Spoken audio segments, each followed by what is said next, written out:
Один из самых впечатляющих археологических памятников в Южной Америке и известный символ инков Мачу-Пикчу, что означает «старая вершина», расположен в полутропической зоне на высоте более 2 километров над уровнем моря в Андах, Перу, и в 270 километрах к северу-запада от города Куско, столицы империи инков, которая существовала до 1533 года нашей эры и располагалась на территории нынешнего государства Перу, но включала Эквадор, Боливию, Чили, часть Аргентины и южные районы Колумбии.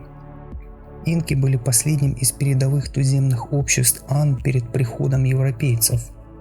Мачу-Пикчу был известен лишь нескольким местным фермерам, пока в 1911 году он не был заново открыт американским археологом Хайрамом Бинхэмом, руководителем перуанской экспедиции Йельского университета. Хайрама привел на это место фермер по имени Мельхиор Артеага, и сначала американец подумал, что он и его команда обнаружили еще один затерянный город инков под названием Вилькабамба. Бинхэм читал об этом городе в испанских хрониках XVI века как о городе в джунглях, куда бежали инки после неудавшегося восстания против испанцев. Группа Бинхэма была удивлена, обнаружив, насколько хорошо сохранился горный город спустя 400 лет после того, как его жители таинственным образом покинули его. Хайрам Бинхэм был первым, кто назвал Мачу-Пикчу затерянным городом и использовал его в качестве названия своей первой книги, ставшей бестселлером, которая привлекла к этому месту международное внимание. Мачу-Пикчу был построен в периоде между 1460 и 70 годами нашей эры правителем инков и отцом-основателем империи инком Пачакути Инка Юпанки, и он был заселен незадолго до испанского завоевания Перу в 1532 году. Город с его примерно 200 зданиями, включая дома, дворцы, храмы, обсерватории и складские помещения, представляет собой поразительное достижение в области городского планирования, гражданского строительства и архитектуры. Комплекс занимает площадь около 1 квадратного метра и может быть разделен на 3 отдельные района – сельскохозяйственный, городской и религиозный. Сельскохозяйственная часть содержит ряд террас и акведуков, которые используют естественные склоны земли и функционируют не только как платформа для выращивания, но и как стены, препятствующие распространению эрозии.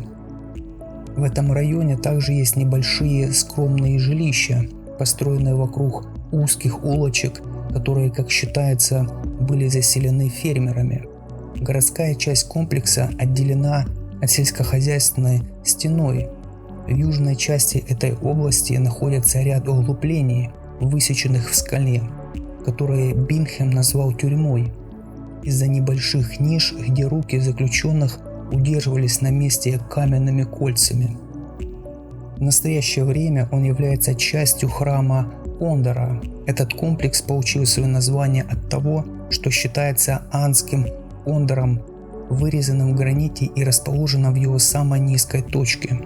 Совокупность сложных построек рядом с храмом, выложенных из красноватого камня, известна как кварталы интеллектуалов, где располагались помещения для амаутов, высокопоставленных учителей. Храм с 3 окнами, названный в честь 3 больших трапециевидных окон, выходящих на главную площадь, содержит резной камень с фигурами, символизирующими 3 уровня андского мира. Хатан-Пача, что означает «высший мир» или «небесный рай», Кай-Пача – «земной мир», и Укью-Пача – «внутренний мир, где живут боги». Религиозная часть также включает в себя священный храм, прекрасный пример каменной кладки инков с большими полированными каменными блоками, идеально соединенными вместе, дом священников и загадочную святыню, известную как ритуальный камень Интиуатана. Это один из самых важных и загадочных сооружений Мачу-Пикчу, которая функционировала как солнечная обсерватория. Во время каждого зимнего солнцестояния в период фестиваля, посвященному празднику Солнца, священник символически прикреплял Бога к камню в попытке предотвратить полное исчезновение Солнца. Религиозная секция содержит великолепную архитектуру инков и каменную кладку. Его основная часть состоит из священной площади, места проведения популярных церемоний, окружающих самые значимые здания Мачу-Пикчу. Храм Солнца представляет собой полукруглое сооружение, вырубленное в сплошной скале, с двумя окнами, одно из которых обращено на восток, а другое на север. Они использовались как солнечная обсерватория. Окно, выходящее на восток, позволяло точно изменить время зимнего солнцестояния, а именно уровнем тени, отбрасываемую центральным камнем. Главной особенностью Мачу-Пикчу, поразившей бесчисленное количество посетителей, является прекрасное качество массивных каменных стен и зданий, построенных без раствора. Большая часть характерной многоугольной кладки в этих конструкциях смыкается так точно, что между стыками невозможно поместить даже самое тонкое лезвие ножа. Эта конструкция инков обеспечивает устойчивость конструкции в районе, известном своими землетрясениями. Из-за прекрасного качества каменной кладки и очевидных трудностей с транспортировкой, установкой таких огромных камней, данное место обросло легендами и мифами о какой-то исчезнувшей древней цивилизации, обладающей внеземными способностями. Тайна строительства Мачу-Пикчу еще больше усиливается отсутствием каких-либо документальных свидетельств, указывающих, как именно были возведены здания. Исследования показали, что у инков был класс профессиональных архитекторов для проектирования и организации строительства таких строительных комплексов, как Мачу-Пикчу. При рассмотрении архитектуры инков важно понимать, что эти архитекторы были экспертами в адаптации формы сооружения к ландшафту, в котором они были построены. Следовательно, в строительстве использовались существующие скальные образования, скульптуры врезались в скалах, а вода текла по каменным каналам. Хотя точно неизвестно, как инки перемещали такие огромные каменные блоки, по одной из версий они использовали всех здоровых мужчин из захваченных племен, чтобы толкать камни после того, как они были поставлены на более мелкие сферические камни, а затем катили их вперед, перемещая камни сзади по мере их продвижения. Большинство зданий и стен на этом месте были построены из гранитных блоков и вырезаны бронзовыми и каменными инструментами, а затем отшлифованы песком. Фактическая функция Мачу-Пикчу вызывает много вопросов.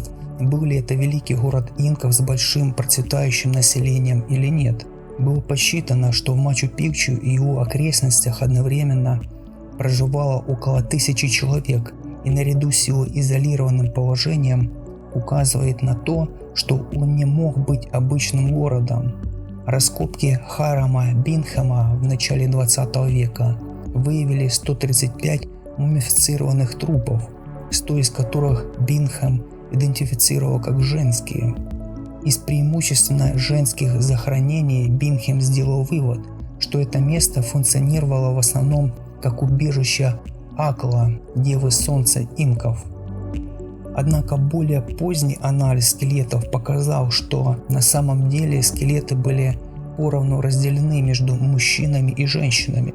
Текущая теория состоит в том, что комплекс был церемониальным городом, который также функционировал как королевское поместье и религиозное убежище или святилище для королевской семьи инков, священников и жриц. Внезапное покидание Мачу-Пикчу окутано тайной. Во время испанского завоевания священный город оставался закрытым, что говорит о том, что он был давно покинут и забыт. По одной из версий, город страдал из-за продолжительного периода засухи, катастрофического пожара и эвакуации во время сопротивления инков испанцам. Наиболее жизнеспособная теория указывает на тот факт, что до испанского завоевания оспа была завезена в Перу из Европы. Вскоре она достигла масштабов эпидемии и распространилась по всей стране. К 1527 году половина населения стала жертвой болезни. Правительство начало рушиться и разразилась гражданская война. Дезертирство привело к социальным беспорядкам и внезапному сокращению численности населения. Сегодня этот удивительный комплекс храмов, циклопических стен, полей и террас на вершине горы является историческим национальным заповедником, охраняемым правительством Перу, а с 1983 года объектом всемирного наследия ЮНЕСКО. Затерянный город инков больше не потерян. Он привлекает более полумиллиона иностранных посетителей в год и на сегодняшний день является самой посещаемой туристической достопримечательностью Перу, хотя перуанское правительство утверждает, что нет никаких проблем, связанных с таким огромным количеством туристов, бродящих по всему месту. ЮНЕСКО выразило опасения по поводу возможного ущерба, причиненного таким объемом туризма, и в 1998 году добавила Мачу-Пикчу в свой список находящихся под угрозой исчезновения объектов всемирного наследия. Империя инков была одной из самых высокоразвитых цивилизаций своего времени. В отличие от Римской империи, она была на пике своего развития, когда была завоевана чужаками. У захватчиков было превосходное вооружение и лошади, что давало им преимущество на поле боя. Европейские болезни, завезенные испанцами далеко на север, косили народ инков еще до того, как враги прибыли на их берега. Культура инков представляет интерес для ученых тем, что ее лидеры создали высокоорганизованное государство, управляющее миллионами людей, живших на огромной территории без помощи денег и письменности.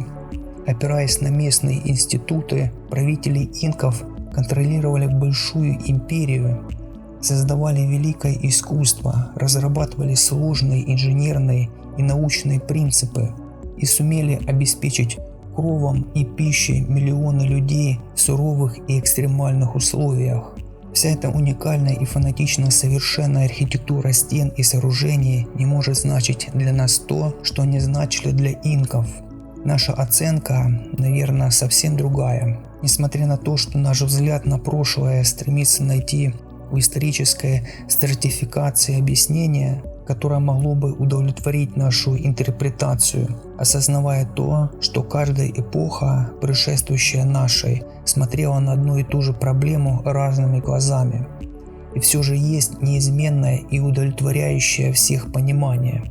Это общее согласие, восхищение культурой, добившейся этого невероятного результата всего за одно столетие.